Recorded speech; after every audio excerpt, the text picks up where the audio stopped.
morning, Quadcopter 101 here, and today's shout out goes to CMT WGRD K2748. CMT was first to say first on one of my recent videos, and thus wins this shout out, so congratulations. Good morning, Quadcopter 101 here, and what I got for you today, folks, is a review of the BETAFPV Aquila16 FPV kit. Now, this particular drone and kit's been out for about 9 months, but I was recently offered the opportunity to review it, so I jumped at the chance because I haven't reviewed it yet, personally. Okay. First off, before we go any further, I always forget to show it, but this kit does come with a really, really nice carrying case for the drone and all of its accessories, and there's lots of nice straps in there for holding everything in place. So to keep this protection for your the gear that comes with this drone and the drone itself. But let's go over this particular drone. Now, it's being sold as a beginner's learn to fly FPV kit, okay? And it has the opportunity to do such because of some of the features that this actually has is pretty neat, folks. I'll go over them here very shortly. But again, everything in this kit, this kit, the way it comes, this thing is ready to fly out of the box. All you need to do is charge up the batteries, charge up the battery inside the controller, and charge up the battery inside the goggles, and you're ready to go flying. So nothing else you need to buy. Everything should be hooked up and ready to fly out of the box, and it more or less is. Now, this thing only weighs about 74 grams, and that's with the battery installed, so that means this does not require registration or remote ID, and that's good. Most of these micro FPV drones do not, because most of them are very lightweight like this one. Now, it's constructed of mostly of impact resistant PA12 plastic. Okay, so that protects the propellers, and on top of that, the way this is designed, this propeller guard, it's a ducted fan, so that improves the efficiency of the propellers, helping increase the thrust of these propellers to provide more thrust with the provided motors that this has. And speaking of those motors, these are 1102 18,000 kV brushless motors. So this is not a brush motor drone, it's a brushless motor drone. Again, inverted duct motors and propellers to improve thrust while protecting the propellers. Now, additionally, this drone has a lot of neat features in the belly here. If you notice, there's two sets of features. One of them is a little optical flow sensor here, and then there's a little laser altitude hold that you on this thing to provide very accurate altitude hold flying of this drone. Now, that feature, when it's going over things, it'll sense rises and bumps in the ground, so this thing will rise and lower when it sees features with that laser system. Okay, now it also has altitude hold barometer feature in this, and that does not notice things on the ground, so you can't fly into the ground with just using altitude hold of the barometric sensor, but it also has a laser sensor, which is neat, along with the optical flow. Now, that optical flow, what that does is look directly beneath the drone and uses what it sees beneath the drone to help maintain a steady hover. Now, that feature only works along with that laser feature in normal mode, and I'm going to talk about the modes here shortly. This has 3 different flight modes, and normal mode is the easiest for beginners, and it makes this drone very easy to fly, and I'll go into that here shortly.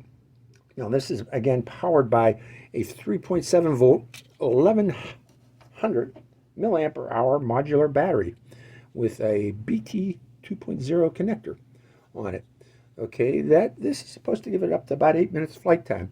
Now, a lot of people are going to go, 8 minutes? That's actually a lot of flight time for a micro FPV racer.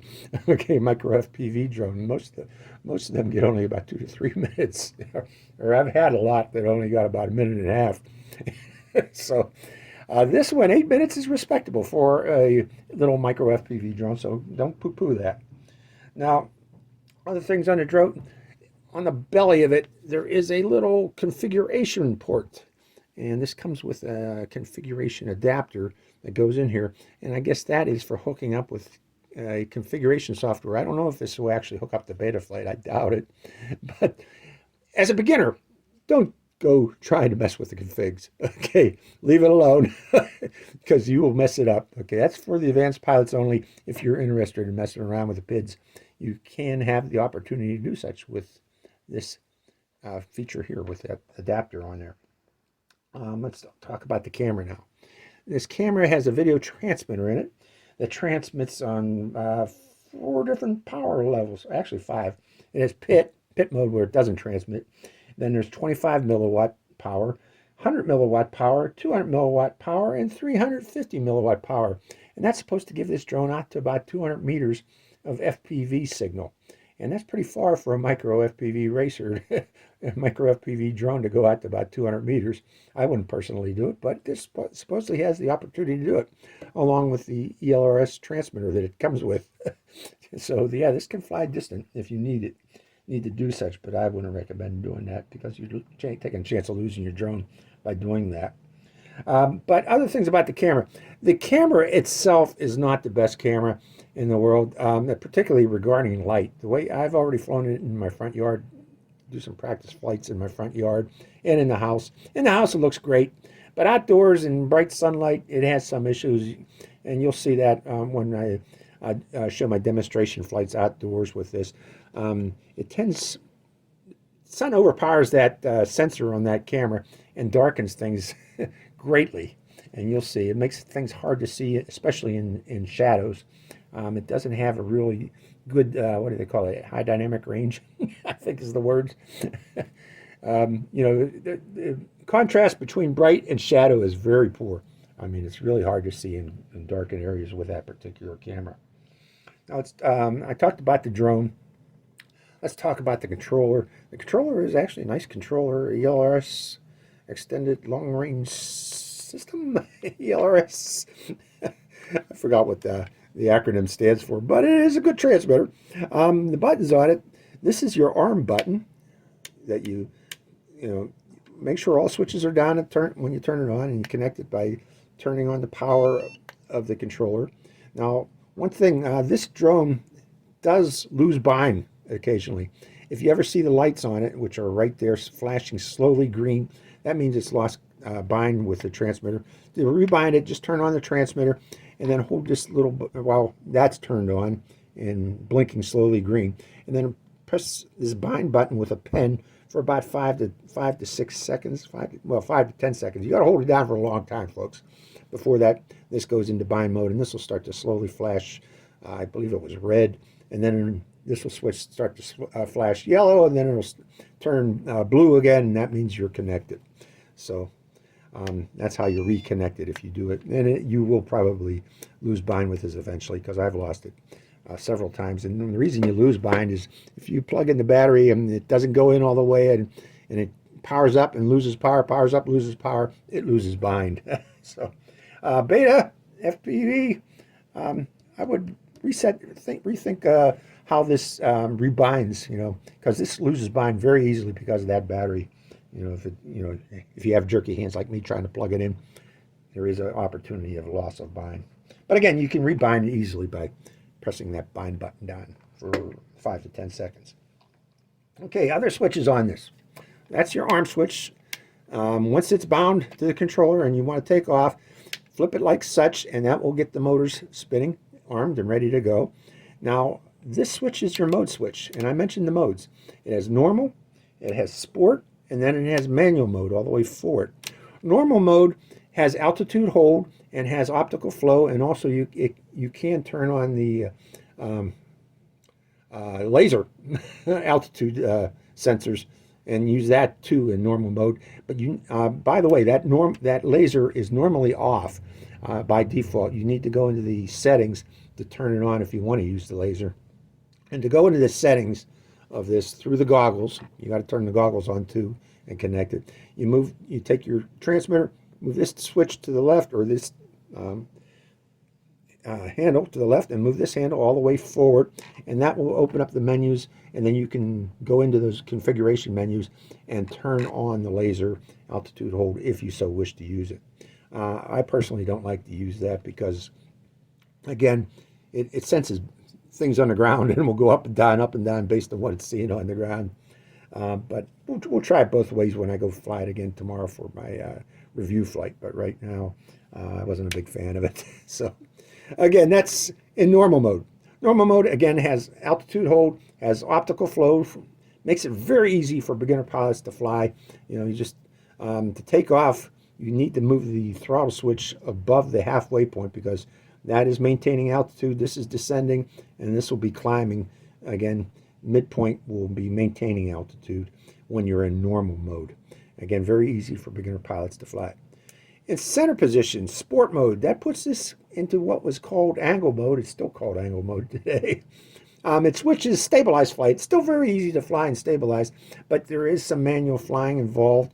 There is no altitude hold used. You know, you start off from the bottom here. To take off, you just give it a little throttle and it'll start to take off in normal mode. But there are altitude restrictions that will prevent the drone from flipping or rolling upside down. You know, you can't do tricks in other words, in altitude mode or angle mode, in angle sport mode. But in angle sport mode, if you let go of the right stick, that will level the drone. But the drone will keep drifting. You know, if it has some speed on it, you're going to have to manually stop that drone when you're in angle mode. But angle mode, again, is intermediate going to Acro mode, which would be called manual mode on this particular transmitter. Manual mode, when you switch it up to this, that puts this drone into what's called Acro mode. And there is no angle restrictions, although this drone will be able to flip and roll and do all the sport things that you see in YouTube videos. Okay, you can do that with this particular drone in manual mode. But if you're a beginner pilot, I recommend not doing that until you've actually done some time on a simulator. Okay, and that brings up this USB charge port. You could also use this USB charge port, or this might actually be a PPM simulator port too. But you can use this controller is what I'm trying to say, folks, with FPV simulator programs. And that's how I recommend that you learn how to fly Acro, not using this particular drone until you feel comfortable in a simulator. And then you can proceed to try to fly Acro with your little drone here. So keep that in mind. Okay, the next switch on this thing here. This is your speed switch. I call it a rate switch, but you know that's not fully appropriate calling it rates when we're talking about an FPV drone. It's speed switch, and it changes the maximum angle bank when you're in angle mode or in normal mode. There's beginner mode is like this, and maximum tilt on the drone in beginner mode or in beginner rate. I'm going to call them rates. You can increase that pitch by moving this switch forward, and that each one of these will move the maximum bank angle of the drone, and thus the maximum speed of the drone by adjusting it with this. And also, I believe it adjusts the yaw rate too for turns. So that's what that particular switch is for. And finally, this switch here, this one be very careful with, folks. If you're on the ground and if you're in normal flight mode and it's not upside down and you flip the switch here, this switch is used for changing the frequencies of the video transmitter. Say if you want to fly with a friend and you don't want to be on the same signal, you can switch your frequency of your transmitter by moving the switch up. Each time you switch it up, it'll change to the next frequency in the particular band that it's in. But if the drone is upside down and you flip the switch, that activates what's called turtle mode, where two of these blades or a series of these blades will activate to flip the drone back upright again. And then you can switch this back forward and then resume normal flying again. Again, this one can cause problems, and it does with me every time I fly it. I accidentally bump the switch, and then I lose signal to my transmitter or my goggles because I changed the frequency of the FPV transmitter. So that is the controller. What is the name of this controller? I think it's the Light Radio 2 controller is what this particular controller is called. Now finally, this also comes with FPV goggles. And these are reasonably good FPV goggles. They're periscopic style goggles, which means the actual screen is flat up against the top of this, and then there's a mirror at a 45-degree angle to invert that screen and point it toward you. And what that does is increases the distance from your eyes to the screen. Because if it was normally flat against the back of this, that screen would be relatively very close to your eyes and would be hard to focus. This helps improve the ability to focus on the screen by giving it a little more extra distance with that periscopic lens and putting it up on the top like that in the back.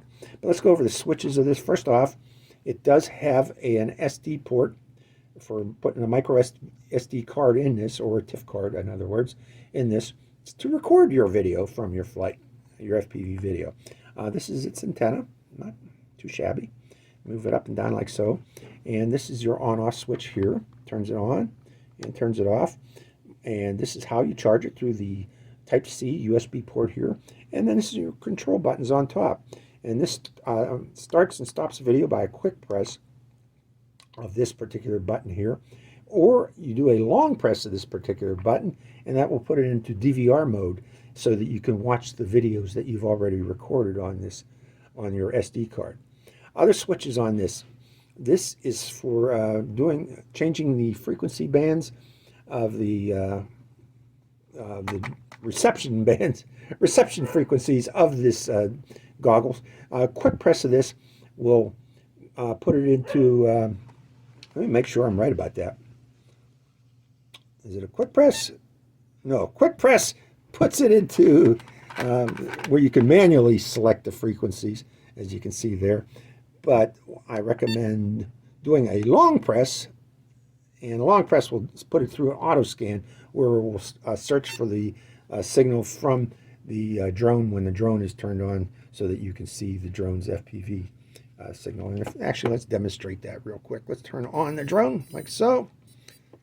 Connect it to the controller like so.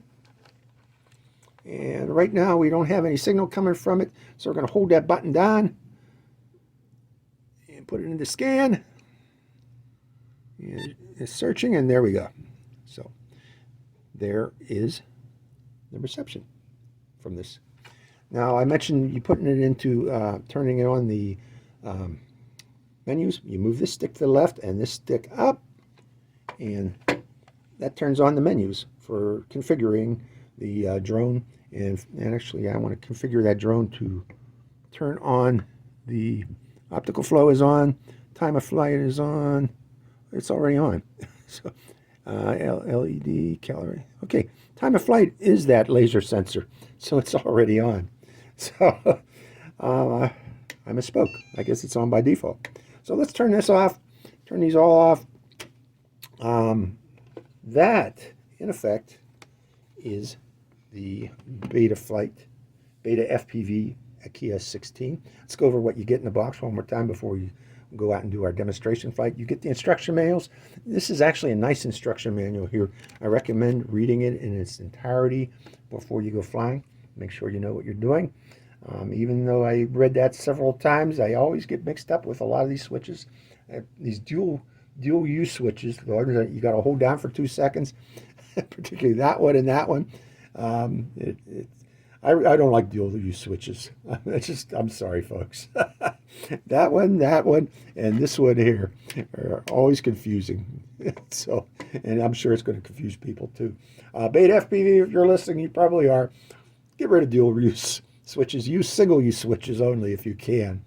So, let's see, other things you get. You get the drone. You get 2 batteries, which I got. You get the configuration adapter for the drone. You get the controller, the goggles. This is little guards for the controller handles you can put on when you put it back inside your case to protect the handles. And also you get this charger with these 2 little adapters to connect to your battery to charge it.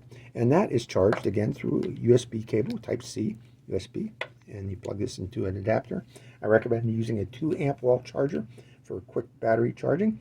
And finally, you get a kit for changing propellers. If you damage any propellers, you get a full set of propellers along with screws for the drone, a little screwdriver, and there's a prop puller in there somewhere, a little silver prop puller. Yeah, it's way in the back here for pulling off the blades. And the blades come off by prying them off. There's a little pry bar that comes in this particular kit. So that is the Beta FPV Aquila16. Let's take it out and fly it, folks, and see how it flies. So I hope you enjoy these flights. Okay, we are ready to go here in normal mode. We're going to fly in normal mode down here in my basement. So arming the motors and giving it throttle past the midpoint until it rises. Going up a little higher. There it comes down. Oh, it wants to go in the ceiling for some reason. Let's go forward here.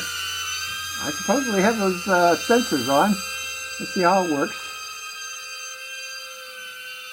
Okay. Normal is nice and slow. Very slow, actually. Going around, going around. Nice and cluttered here today, huh? But let's try to give it a little more speed here. We'll go under the table. Then go up above the hot tub here. And there I am. Come flying by me. So as you can see here in normal mode, it's relatively smooth flying. Let's see how, I'm going to take my goggles off, see how steady that is. Okay, moving to the midpoint. There it is there, holding its position. Let's bring it a little closer. Flying it back toward me, turning it. And pushing forward. I wonder if my dog sleeps. I could hear her barking and stuffing out there. Let's bring it up closer. Looking at it without the goggles. Okay. And see again, you know, I'm just flying it by itself there. And it's holding its position using optical flow. And, you know, I'm not even flying it right now, folks. But holding its position just using optical flow and that barometric sensor. And I've just noticed I forgot to hit record on this. So there goes the, okay, I started the recording. And we'll continue flying with the recording on now. Turning it, turning it, turning it. Sorry for the beginning there.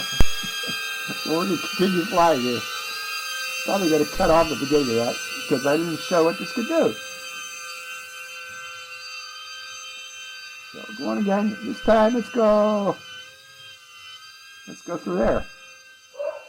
See, as you can see, you know, I did notice it tried to climb a bit there when we went through there. Maybe that laser sensor came on. But I'm reducing throttle now. We've got to come down lower to get through underneath there. Going through there, underneath. Then coming back up again. Increasing throttle a bit. Now you got to do it slowly, folks, because this does not climb very quickly when you give it throttle, but once it starts to climb, it will continue climbing. Going again. Going to come around. Flying over my head again. And going around again. So again, meant for beginners, and this makes it kind of easy for beginners. Now, I don't recommend this for total beginners, okay? I recommend this for people who have had a quadcopter before, that knows what these sticks do, you know, the throttle stick and yaw stick and the pitch roll and roll stick. No, somebody that knows already know how to use those and has been wishing to switch to learn to go into FPV. Okay, again, not total beginner. Oh, there. So, yeah, it's holding its position relatively well. As you can see here, I'm not flying it, folks. Well, it's going down a little lower. Just a little bit of throttle, bring it up. We're going to go to the ceiling. Centering the position. So, here, let me sit appropriately. No, I'm an old man, I don't care. So going around again. Going around again in normal mode.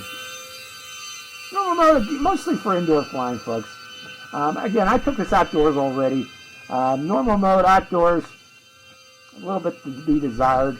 The reason being wind can overpower that optical flow sensor. I've already noticed that. The optical flow, it works okay, but a bit of wind can really overpower it. But indoors, it works real well, the optical flow. That's what I'm seeing here. So we're going to fly it to see what type of flight time we get here. It's supposed to get 7 minutes of flight time. I think we've been flying for close to 7. I'm sorry I didn't record that first loop around there. Let's try going clockwise for once. Give it a little, the battery's getting a little bit low. So we're going to think about landing here. It says low voltage, so we're going to come over and call it quits, folks. Let's see if I can land it on the pad. Close. Let's take the air gun. Get a little more. Get on there. Ah, good enough. And disarming. And finally, I am going to stop the recording by hitting that record button one time. And let's see if that recording does stop. I hope it does. There you go. So that is the indoor test flight of the little Aquila16. We're going to take it outdoors next, folks, and see how it flies outdoors. So hope you enjoy the second part of this flight. Good morning, Quadcopter 101 here. Welcome to the outdoor test flight of the Aquila16. Right away you can see how dark the camera is outdoors, and the sun is, I'm in the shade right now, folks. But outdoors, let's fly in sport mode. We're going to start off in sport mode, which again is angle mode for most of you out there. But let's take off and give it a try in sport mode. First I got to arm it. Okay, it is armed, and away we go. So outdoors, yeah, angle mode works real nice outdoors, I gotta admit. Putting it into, other than angle mode, well, Acro actually works well outdoors too, but the beginner mode, you know, it's a little bit sluggish outdoors. Outdoors you want to practice flying it, seeing how it flies, so, you know, giving it the gun in other words. And I'm in slow mode right now. Let me actually increase the rate. Whoa, whoa. Okay, we're going to get a chance to try turtle. Okay, turtle. Arm. Turtle's not working. I'm flipping the switch, but it's upside down. I better go get it. Walk of shame time here. It's out in the middle of the road, so I better hurry. I'm not sure. I might have been in Acro there, folks, but right now I am in manual mode, so I know this is Acro. So we're going to try it in Acro. So arming it and take it to the air.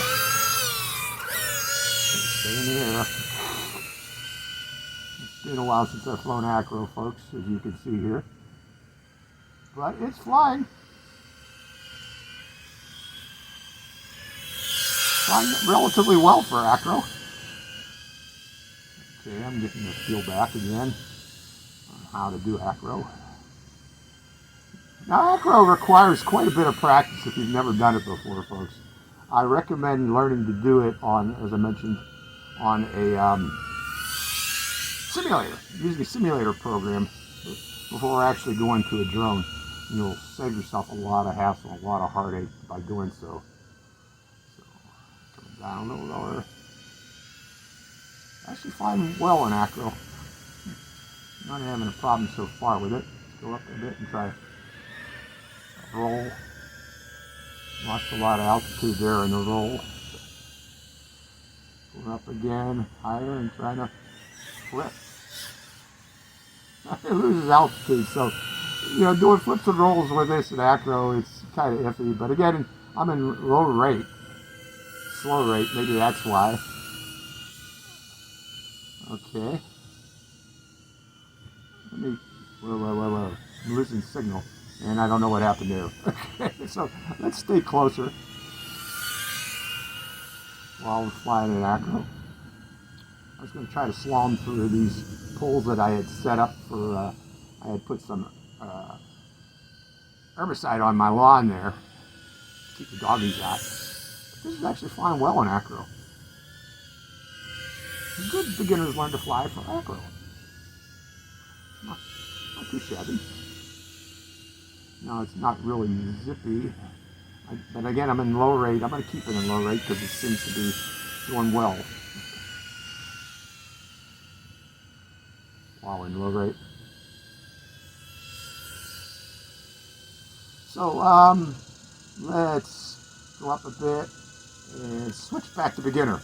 Normal mode. Reason being, I want to see, can it hold its position in normal mode? Letting go of the stick. Are we drifting? We're drifting a bit, aren't we? So yeah, I don't know. Going back to angle mode. Wait a minute here, finding that switch. Sport mode, which is angle mode. We'll fly it the rest in angle mode now. Again, in angle mode, I can't be doing flips and rolls. And let me increase the rate to mid rate in angle mode.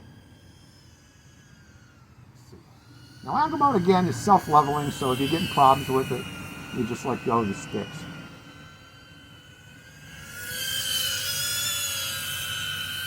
It's fly well in angle mode. Coming around the tree, heading toward me. I'm wondering if that actually showed up there, on there. I'm trying to fly low in front of that camera. My wife's inside right now. But here we go, we're getting low on power, so we've got to start thinking about landing here shortly, so I'm going to do that. We're going to bring it in for a landing, because when it gets low on power, you can see there that, there we go. We're going to do another walk of shame unless I can, turtle, it's not doing it. So another walk of shame here, folks, to get it. And while I'm doing that, let me stop the video recording. Okay, overall, it's not a bad drone. It's actually nice drone for beginners to learn to fly with. The optical flow system actually works best indoors. I don't know why outdoors it doesn't. Maybe it's because the little sensor is kind of tiny on this particular drone. Flying in angle and acro is what you want to do outdoors, and it works relatively well flying it outdoors. So overall, the BETAFPV Aquila16, not a bad little drone. Kind of liked it. So hope you enjoyed this flight. This is Quadcopter 101. Zooming in on the camera, signing out. Hi, Quadcopter 101 here. In my videos of test flights of this Aquila, I have to apologize, folks. I had some problems with the turtle mode. And that is due to my inexperience in using turtle mode, folks. I just really have never used it before in the past. I always do the walk of shame. But to do turtle mode, the drone has to be armed, like it is right now. And if the drone should end up flipping upside down and crashing, usually those motors will stop. And to switch it to turtle mode, you take this switch here while it's upside down and spring it forward. Now it's in turtle mode. Now giving it throttle does nothing. To get this to flip, you need to move the sticks, either right, left, or I think even forward and back. Let's see. That'll do it. To flip it back up again. Okay, so now we can fly once again. We can take it out of turtle mode, and I am in beginner rate, I believe, and we could actually take off again by giving it, well, I take that back. We are armed, aren't we? Maybe we got to reset the arm again. Oh yeah, we have to reset the arm again, and then we could take off again by giving it throttle. So, and if it ends up flipped again, it shuts itself off. All we need to do to get it right side back up again, this time I'm going to flip backwards, is put it in turtle mode and then pull back on the stick in this case. Well, and that flipped it right back again. So that's how turtle mode works. Again, you have to flip this switch here and then tell it which direction to flip the drone to bring it back again, upright again. So again, I apologize for that. Hi, Quadcopter 101 here again. Hey, if you want to get your own shout out in one of my future videos, make sure you subscribe to my channel. It's real simple. Just go to my channel page and click on that subscribe. And also make sure to click that bell button right next to the subscribe button. That way you get notified when I release a brand new video immediately and give you a chance to get that first shout out. So give it a try, folks.